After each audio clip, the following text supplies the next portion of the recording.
लग्नाची बेडी मालिकेच्या आजच्या भागामध्ये आपण पाहणार आहोत की रेश्मा ही काकूकडे येते आणि म्हणते की काय काकू, आपल्या घरात एवढं मोठं लग्न आहे पण लग्न म्हणून काही वाटतच नाही. तेव्हा काकू म्हणते की अगं रेश्मा, तयारी करायला लागलं ना तर खूप कामं आहेत बरं का. रेश्मा म्हणते कामं तर होतच राहतील, पण काकू मी आता आपण गाणी लावते, गाणी ऐकू. तर रेश्मा लगेचच म्युझिक चालू करते आणि सर्वजण म्युझिकच्या तालावरती नाचू लागतात आणि काकू त्यांचा आनंद घेत असते. त्यानंतर लगेचच राघव तिथे येतो आणि मधूसोबत त्या सर्वांना नाचताना बघून राघवला राग येतो आणि पटकन राघव हा म्युझिककडे जाऊन म्युझिकचे बटन बंद करतो. तेव्हा मधूसोबत सर्वजण अवाक होऊन राघवकडे बघू लागतात. तर काकू हसतच म्हणते की काय रे राघव, गाणं का बंद केलंस? तेव्हा रागाने राघव म्हणतो की मी तुम्हा सर्वांना सांगितलं होतं की मला एवढं मोठं लग्न नाही करायचं. विनूने या घरात यावं यासाठी हीच माझी इच्छा आहे, म्हणून मी हे लग्न करतोय. तरी तुम्ही माझं ऐकत नाही, मग तुम्ही हे मुद्दाम करता का तेच मला काही कळत नाही. ती ऐकून मधू ही राघवकडे येते आणि म्हणते की राघव तू प्लीज शांत हो बरं. तर मधू म्हणते की राघव तुला सिंधूची आठवण आली का? राघव म्हणतो तसं काही नाहीये. म्हणते की आता सिंधू जिथे कुठे असेल तेथून हे सर्व बघत असेल आणि तू तुझ्या आयुष्याची नवीन सुरुवात करतोय ना, त्यामुळे तिला आनंदच होणार आहे. मधू म्हणते की राघव बरं ऐक ना, मामींनी आपल्या लग्नाची पत्रिका सुद्धा छापली बरं का आणि पहिली पत्रिका देवासमोर ठेवली, तेव्हा तू एकदा बघून घे ना. त्यानंतर इकडे सिंधू आणि सावी एकमेकांसोबत बोलत असताना विनू हा सिंधूला व्हिडिओ कॉल करतो आणि म्हणतो की काकू, मी तुम्हाला माझ्या बाबांच्या लग्नाची पत्रिका पाठवली, तुम्ही एकदा बघून घ्या. सिंधू म्हणते की पण कुणाचं लग्न आहे? तेव्हा विनू म्हणतो की तुम्हाला माहीत आहे का मला आई नाही आहे, म्हणून माझे बाबा लग्न करतायत. तर सिंधू म्हणते की अरे वा. सिंधू म्हणते की त्यांना माझ्याकडून कॉंग्रॅच्युलेशन सांग बार का. तर विनू म्हणतो की हो, पण माझी अशी इच्छा आहे की तुम्ही माझ्या बाबाच्या लग्नात नक्की यावे. तर इकडे सिंधू म्हणते की विनू अरे, लग्नाला यायला खूप आवडलं असतं पण कामामुळे मला जमणार नाही. तेव्हा विनू खूप आग्रह करतो. तर सिंधू म्हणते की विनू, लग्न लागताना ना तू आम्हाला व्हिडिओ कॉल कर, म्हणजे आम्ही व्हिडिओ कॉलवरून सर्व लग्न बघू. तर विनू म्हणतो की ठीक आहे आणि सिंधू विनूला बाय करून मोबाईल ठेवते आणि लगेचच ती पत्रिका उघडते. त्यानंतर आता ती पत्रिकेमध्ये सुरुवातीलाच राघव आणि मधुराणी असे नाव असते, पण ते सिंधू बघू लागता सावी ही सिंधूला बोलू लागते. तेव्हा सावी म्हणते की विनू त्याच्यासाठी नवीन आई घेऊन येतोय, तर तू सुद्धा माझ्यासाठी नवीन बाबा घेऊन ये ना आई. तर सिंधूला राग येऊन सिंधू म्हणते की सावी, तुझा अभ्यास राहिला तो करून घे. तर सावी म्हणते की माझे बाबा स्टार झाले नाही, मग माझ्या बाबांना तरी घेऊन ये आई. तर सिंधू रागाने तिथून निघून जाते. तेव्हा सावी म्हणते की माझी आई खरंच खूप चिडकी आहे, पण तिचा राग आता शांत करायला हवा. काय करावं बरं असा विचार करत असताना सावीच्या डोक्यात एक आयडिया येते. तर इकडे राघवने आता त्याच्या बेडरूममध्ये सिंधूचा फोटो हातात घेतलेला असतो आणि सिंधूकडे बघत राघव म्हणतो की सिंधू, मला क्षणाक्षणाला आणि प्रत्येक क्षणी तुझी आठवण येते. तेवढ्या तिकडे विनू हा राघवकडे येतो आणि म्हणतो की बाबा, सावी आपल्यावरती खूप चिडली. तर राघव म्हणतो की आता काय करायचं? तेव्हा विनू म्हणतो की थांबा, मी फोन लावतो. तर इकडे राघव हा लगेचच सावीला फोन करतो. तेव्हा सावी हॅलो पोलीस काका असे म्हणत राघवसोबत बोलू लागते. तर राघव म्हणतो की हॅलो, आणि मी तुझी काय मदत करू? सावी म्हणते की माझी आई माझ्यावरती खूप चिडली, तेव्हा तिचा राग घालण्यासाठी काय करावं? तर राघव हसू लागतो. राघव म्हणतो तू नक्कीच काहीतरी खोडी काढली असेल बरं का. सावी म्हणते की नाही, मला कळतच नाही तिचा राग कसा मी शांत करू. राघव म्हणतो की माझ्याकडे एक आयडिया आहे. माझी एक फ्रेंड होती ना, जेव्हा ती रुसून बसायची ना तेव्हा मी ही आयडिया वापरायचो. तर सावी म्हणते काय?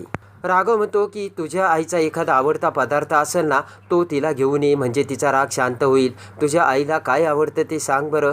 तर सावी हसतच म्हणते की म्हातारीचे केस. ते ऐकून राघवला लगेचच सिंधूची आठवण येते. त्यानंतर सावी ही राघवला भानावर आणते. तर राघव म्हणतो की पण सावी, तुझ्या आईला म्हातारीचे केस आवडतात, पण तुला आणायला ते जमणार आहे का?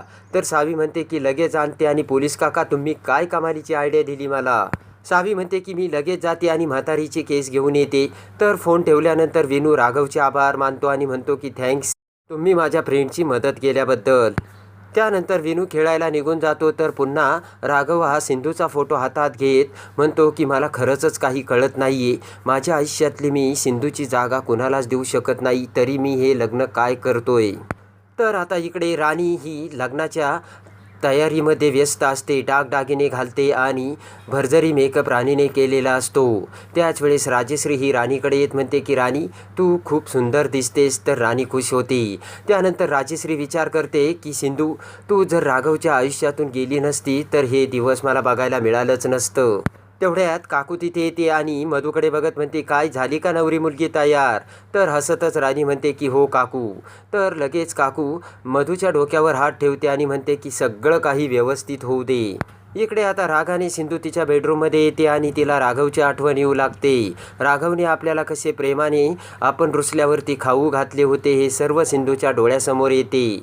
तर आपण जात असताना राघवला आपण कशी पाणीपुरी खाऊ घातली आणि राघवला कसे तिखट लागले, त्यानंतर आपण पळतच राघवला कसे पाणी आणून दिले हे सर्व आता सिंधूच्या डोळ्यासमोर येते.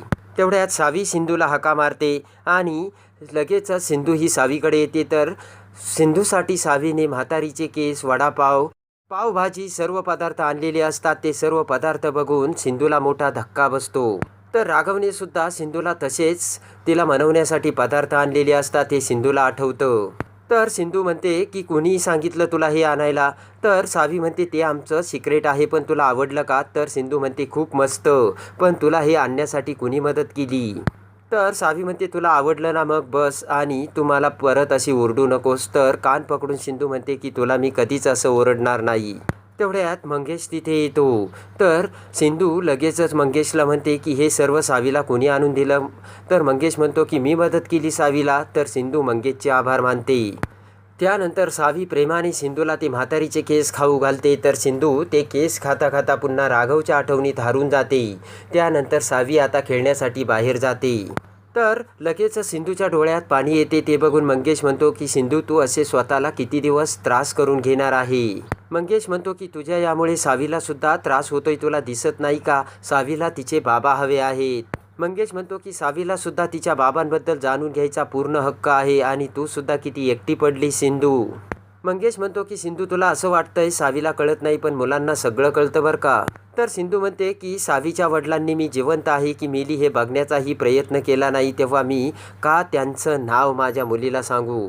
सिंधू म्हणते की आणि त्यांना मी फोनसुद्धा का करू? तर मंगेश म्हणतो की अगं सिंधू, तुला त्यांची आठवण येते, मग तू त्यांना फोन कर ना.